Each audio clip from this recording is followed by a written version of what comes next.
మనందరం ఎవరి పనిలో వాళ్ళు బిజీగా ఉంటామండి. కానీ ఇక్కడ రాజీవ్ నగర్ పోర్ట్ అంటే ఒక ప్రత్యేకత ఉంది. ఇక్కడ పని చేసేవాళ్ళు ఉంటారండి, కానీ వాళ్ళకి చేయడానికి పని ఉండదు. ప్రతిరోజు ఆ పని వెతుకుతూనే ఉంటారు, పని కోసం వెతుకుతూనే ఉంటారు ప్రతిరోజు. ఉదయం 6 గంటలకి ఆ పని వేట స్టార్ట్ అవుతుంది. 10-11 గంటల వరకు అక్కడే ఎదురు చూస్తూనే ఉంటారు సెంటర్లో.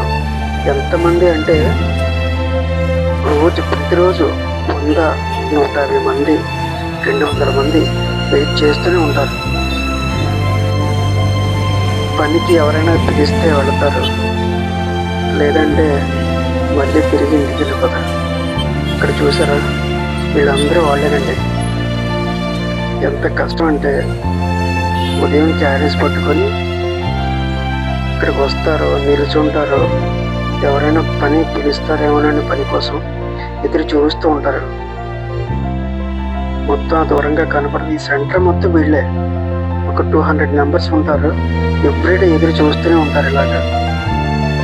కానీ మనం ముందు రోజే వీళ్ళందరూ వెళ్ళానండి. మనం ముందు రోజే మార్నింగ్ ఏం వర్క్ చేయాలి అనేది మనకు తెలుస్తుంది, కానీ వీళ్ళకి అది ఏం తెలియదండి. ఏ రోజు ఆ రోజే ప్రతిరోజు కూడా పని వెతుక్కుంటూనే ఉండాలి. ఈరోజు ఈ పని నేను రేపు మార్నింగ్ ఈ వర్క్ చేస్తానని వీళ్ళకి ముందుగా తెలియదండి.